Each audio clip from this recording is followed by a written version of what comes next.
here is your forecast first with Chief Meteorologist Andy McCrae.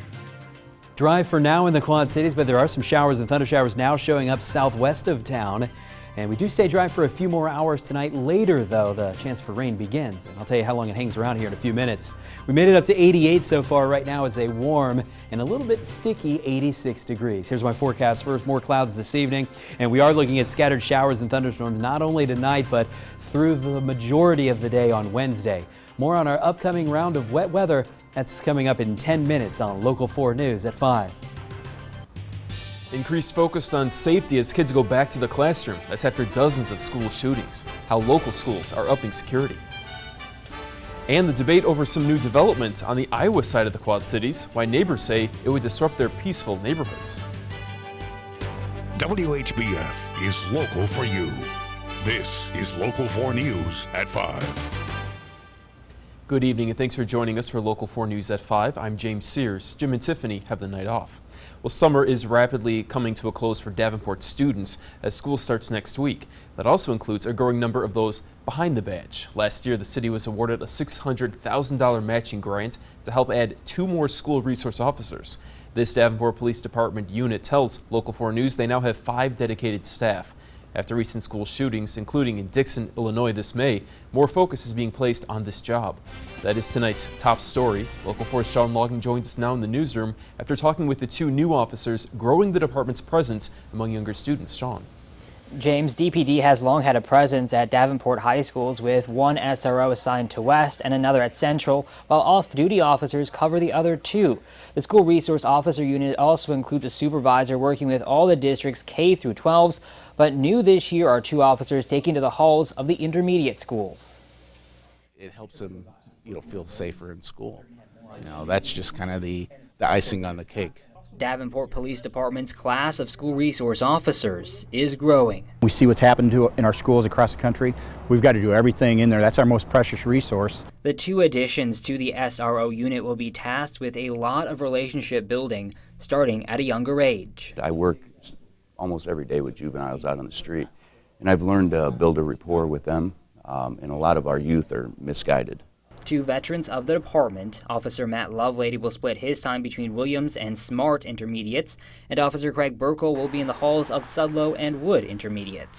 We can bridge the gap and I can make an impact in their lives, and that's what I hope to do. If they get to know us on a personal level, which being at the school for the 8 hours a day will allow us, before school lunch period, I plan on eating lunch with the kids.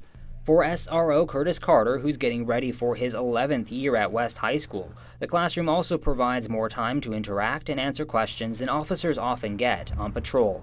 I could do better myself because this is somebody that, lived here, grew up, the same way, because we get to exchange those, those memories. And if students become aware of a threat, that relationship can go a long way to help kids know there's someone to trust. Get certain messages or you're hearing certain things in the hallways, let the officer know so that we can be proactive instead of reactive. These officers will also be entering the classroom. Davenport Police tell me they teach 2 classes at area schools. One focuses on helping students to learn more about the role of law enforcement and understanding their rights. The other class is about safe and responsible use of technology. In the newsroom, Sean Logging, Local 4 News. Sean, thank you for that. And Davenport Community Schools is also taking added steps to increase security. In early July, Iowa school budget officials approved $1.13 million for the district. The funding will add 2 more full-time school resource officers and hire 18 additional unarmed security supervisors. A district spokesperson tells Local 4 News they're currently working their way through the hiring process for the supervisors.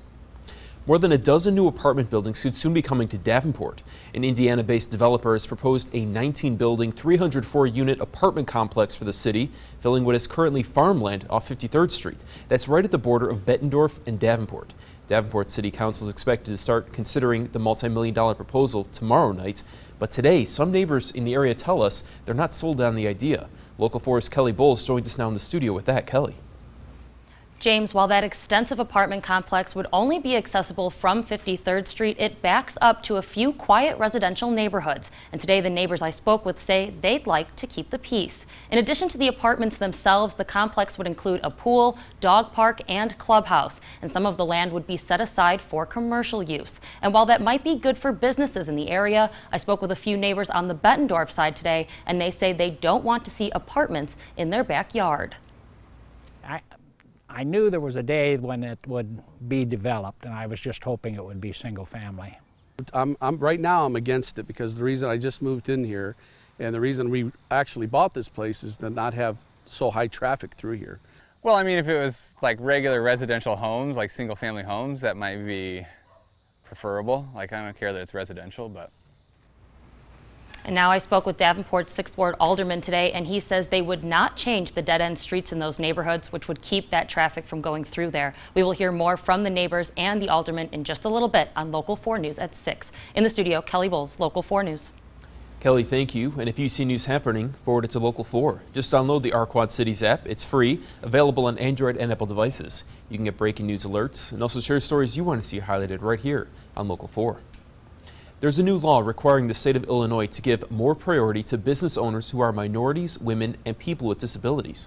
A Senate bill backed by Illinois Comptroller Susana Mendoza is demanding the state government represent those it serves. The bill also encourages the growth of businesses they hope will lead to a more competitive environment. Local 4's Brianna Collier joins us now in studio with what one local black business owner is saying. Brianna. Yeah, James, Rooster's Bar and Grill in Rock Island has been family-owned and operated since 2011. Bar manager Cherie Lamb says the new law is important because it will give women and minorities a platform to be taken more seriously. She says not only is this a step in the right direction, but it gives hope to future black business owners as well. I think it's a good idea, and I think it's very important because there's a lot of local and private business owners in the area that, we don't hear about. They're not publicized. The General Assembly passed that bill unanimously. In the studio, Brianna Collier, Local 4 News. Thank you, Brianna. A St. Louis native is fulfilling his dream of canoeing the entire Mississippi River while helping those in need. But first, he's stopping in the Quad Cities. Eric Elsey started his journey from the headwaters in northern Minnesota and is making his way all the way down to Louisiana. Eric put his life on hold for this 9-day adventure that's also benefiting a charity close to his heart. Local 4's Yukari Nakayama has the story.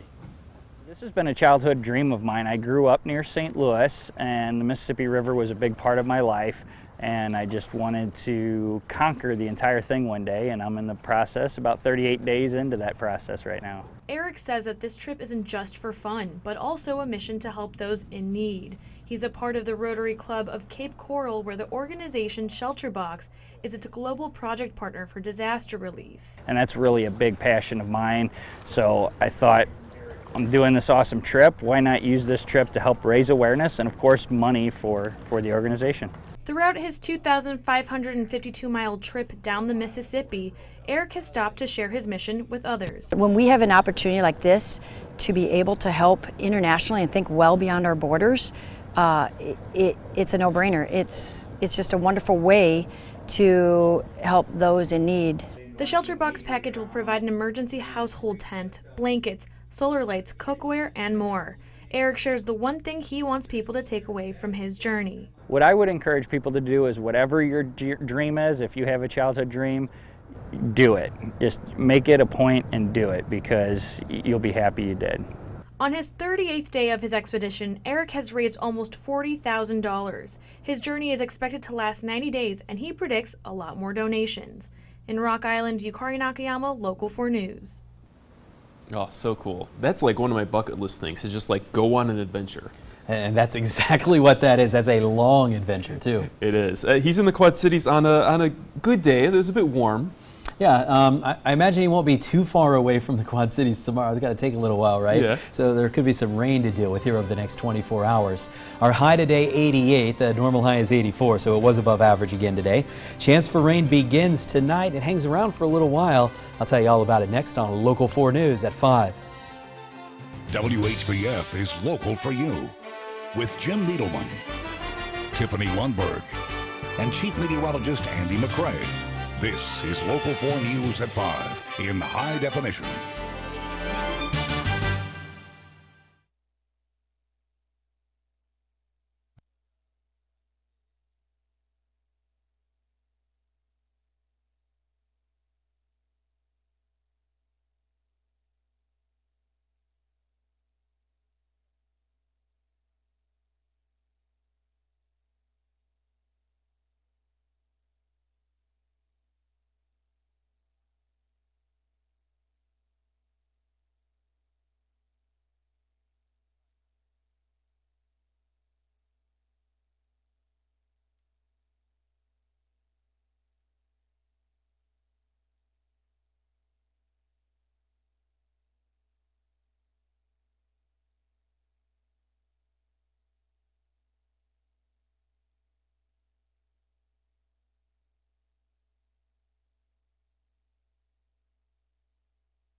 And now, Chief Meteorologist Andy McCray with your local pinpoint forecast. It's been another warm day in the Quad Cities with a high temperature that was above average. Late last night at 10 o'clock, it called for a high of 88. That's the actual high. So the accuracy streak lives on for another day. 46 straight days. Our forecast has been within 3 degrees of the next day's actual high. So no bust since June 29th. And we're going to keep this streak going for as long as we can. Tomorrow, a little more challenging of a forecast. We'll have some rain, some dry weather at times. And a lot of the forecast models have a pretty big spread on the high temperatures for tomorrow. We'll get to that here in just a minute. First, though, right now, 86 in the Quad Cities, 88 in Muscatine. It's a little thick out there, the air, a little sticky, so it feels a little warmer thanks to the humidity. It feels like 89 in the Quad Cities right now, and it also feels like 89 in Aledo and Geneseo. Here's our Blaines Farm and Fleet Skycam. More and more clouds out there. We've had a lot of sunshine, really pretty often lately. We started off with sunshine early today, and now we have more clouds out there, and these clouds do continue to thicken up tonight. At the airport right now, we are sitting at 86, but it feels like 89, and 84 and 86 for the temperature it feels like in Davenport. Not much wind out there either. It's pretty calm, 3 miles per hour for the light wind in Davenport. Satellite and radar notice the clouds that have overspread the area. There are some showers and thunderstorms southwest of the Quad Cities. And what you see here on your TV, this is really just the leading edge. There's a lot more rain out there, and this will slowly pivot into the area over the next 24 hours or so. So I want to take a look here at our Futurecast. We're dry for most of this evening, but then later tonight, especially after 10 o'clock and after midnight, we'll have the chance for showers and thunderstorms. And then tomorrow we'll have off and on scattered showers and thunderstorms. So we won't have a time period where it rains for 7 or 8 hours straight. Not that kind of a rain coming up with this kind of a weather system, but it'll rain for a half an hour, it'll stop for an hour or two, then it'll rain again. So off and on showers and thunderstorms, that'll be the best way to put it for tomorrow. Then as we get to tomorrow night, the chance for rain continues as this low spins through the area, and there's a continuing chance for a couple more scattered showers and thunderstorms on Thursday.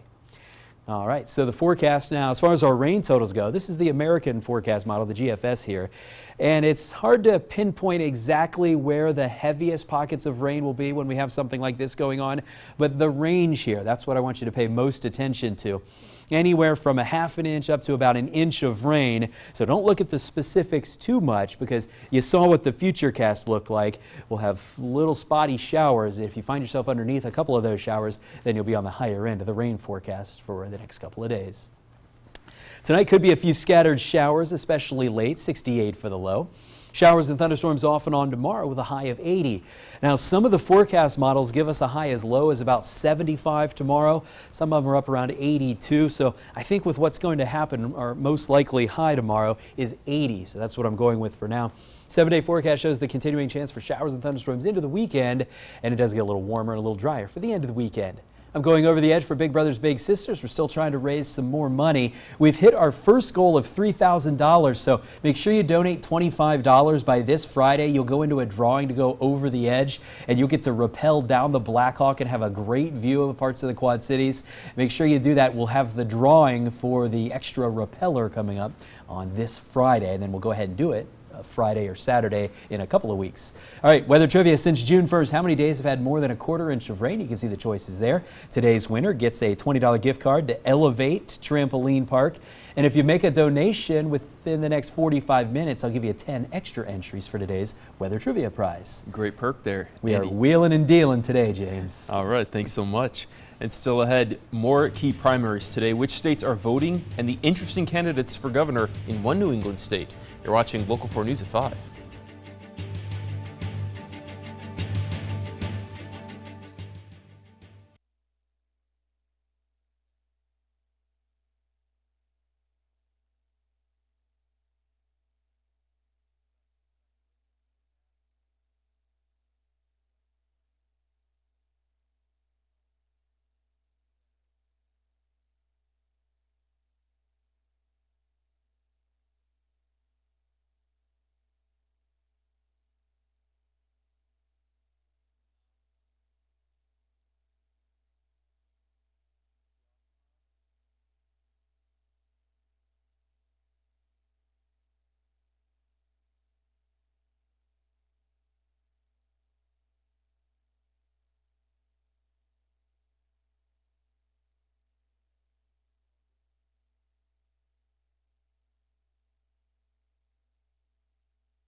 WHBF is local for Buffalo and local for you. This is Local 4 News at 5. Another Tuesday brings another key round of primaries ahead of the crucial November midterms. 2 Midwest states will give big clues about Democratic enthusiasm and whether Republicans can hold turf that was key to their success in 2016. While in the Northeast, history could be made. Karen Kaifa has what to watch in today's contest, leading tonight's national headlines.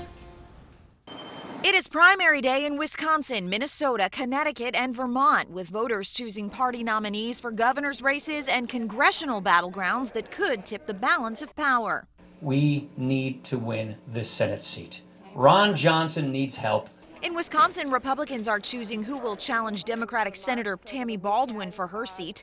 Democrats are vying to defeat Republican Governor Scott Walker in November, who, like most in his party, wants voters to focus on the economy. We've cut taxes to put you in charge. Now we're ready to keep moving forward because there's more to be done. Wisconsin was key to the Republicans' White House win in 2016, and both parties will eye turnout there and in Minnesota to gauge Democrats' enthusiasm. Minnesota voters have an open governor's seat, 2 U.S. Senate seats, and some competitive House seats on their slate. 5 Connecticut Republicans want the chance to try to flip the governor's mansion in November, while Vermont Democrats want to flip theirs blue. And one candidate could make history. Christine Hallquist would be the first transgender major party gubernatorial nominee in the country. One of her Democratic challengers has also been making headlines. And ultimately, I felt like there was a new generation of leadership that could be doing a better job in our state. Ethan Sonneborn is 14 years old. Vermont has no age restriction for gubernatorial candidates. Key to the teen's platform, gun control in the wake of the Parkland High School shooting. In Washington, I'm Karen Kaifa. The Trump campaign filed for arbitration against former White House official Omarosa Manigault-Newman. The campaign says she broke a 2016 non-disclosure agreement, barring her from talking about many of the details of her work. Arbitration means a judge or legal representative will handle the claim to determine if she violated the agreement. Now, this is the campaign's first legal move against Omarosa since the publication of her tell-all White House memoir, Unhinged. In it, she details private conversations during the 2016 campaign and in the White House. She also released recordings of conversations with White House Chief of Staff John Kelly, campaign aides, and Trump himself. This is what the White House had to say about reports Trump called her a dog. This has absolutely nothing to do with race and everything to do with the president calling out someone's lack of integrity. The idea that you would only point a few of the things that the president has said negative about people that are minorities. The fact is the president's an equal opportunity person that calls things like he sees it. He always fights fire with fire, and he certainly doesn't hold back on doing that across the board. Now, additionally, Omarosa claims she heard recordings in which Trump used the N-word. He denies that accusation. The majority of Americans want special counsel Robert Mueller to finish his investigation into Russian interference in the 2016 election, and they want it done before voters go to the polls this November. A new CNN poll found a growing share of voters say the investigation will impact their ballot. In fact, 30% of the people surveyed say the probe will be extremely important to their vote. Both President Trump and Mueller are seeing a rebound in approval ratings for their handling of the investigation. Trump's lawyers have been negotiating with Mueller's team over a possible sit-down with the president. 70% of voters say the president should testify in Mueller's investigation if asked. Coming up, a unique wedding venue in New Windsor that's received national attention. We go inside the Big Red Barn. You're watching Local 4 News at 5.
WHBF is local for New Windsor and local for you.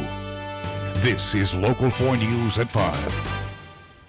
A wedding and event venue in New Windsor has been gaining national attention. Parker Run Vineyards' unique location and amenities have been attracting wedding parties from across the country. Local 4's Owen Hoke has more in tonight's Community Spotlight. If you're looking for a unique wedding or event destination, look no further than Parker Run Vineyards in New Windsor, Illinois. Opened in 2009, the event venue features several unique sites for any event need. The barn was built in 1905. And we restored it. It took us several years to restore it, about actually 6 years to restore it. Since that time, we've restored other buildings on the property, an old chicken coop, which we call the Brooder House. And just recently, we added another building to our property, which we moved from New Windsor, which was one of the first schoolhouses in Rivoli Township, was built in 1850. For owner Brian Ansu, the concept of his venue was quite obvious. When I moved back here to New Windsor, which would have been in 2000, and we moved back and purchased our farm, it had this old barn on it. And the day that I walked into the barn and I saw what the inside looked like, I just had this vision of what we see today. Now the venue has become popular with people from all over the country. We've had people get married from Chicago, from Minnesota, New Jersey, so it's not just local people that are getting married. But for Brian, the best part is people's reactions. It's pretty amazing to see their expression when they go and see the barn. The ceilings are 45 foot tall. It looks like a cathedral. And, it's in such excellent shape, and most of it's all original. So they're pretty, drawn back by how gorgeous the property is. Owen Hoke, Local 4 News. And when we come back, Chief Meteorologist Andy McCrae tells us how long will be dry before the rain moves in tonight.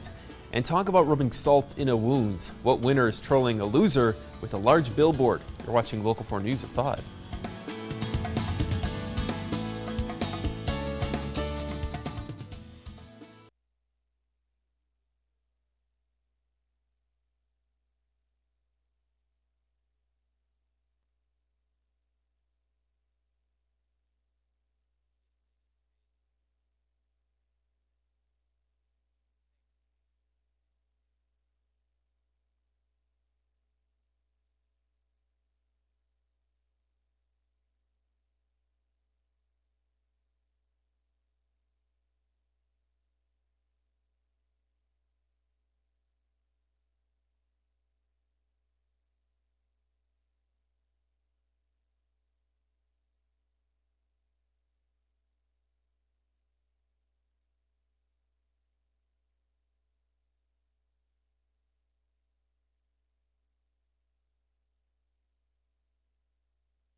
Tonight on the CBS Evening News, an explosive grand jury report on alleged priest abuse in Pennsylvania. We're going to speak with a cardinal under scrutiny. Rescue operations continue in Italy after today's bridge collapse. And on this primary night, meet the 14-year-old hoping to become Vermont's next governor. Tonight on the CBS Evening News. Then on Local 4 News at 6, we'll take a look at the intricate routines of the New Windsor drill team as Rodeo Week is underway. And Jay has a preview of St. Ambrose and Augustana football in sports. Philadelphia Eagles fans went high to troll the New England Patriots. A billboard celebrating the Eagles' Super Bowl victory last year has been placed in Foxborough, Massachusetts, where the Patriots can see it near Gillette Stadium. The design congratulates the Eagles on being world champions. In case you're wondering, the numbers on the back of the two jerseys, 41 and 33, do not represent players. They instead show the final score of the game. Big rivalry there. Chief Meteorologist Andy McCray joins us now for another check of the weather. It must be nice if you had enough money to blow that you can just take out a fun billboard, kind of rub it in just a little bit about your team's Super Bowl championship. All right, 10-day forecast. Here we go. Tomorrow's a good chance for some off and on showers and thunder showers with a high of 80. 83 then Thursday with a few lingering showers, but the best chance we've had for rain in a long time gets here after midnight tonight, and that'll be with us on Wednesday. And you kind of bury the lead when you're talking about what's coming up at 6. I think I heard you say Jay Kidwell's back. Good to see him back from vacation. That's right. Thanks for watching, and thanks for joining us. We'll see you back here at 6 with Jay.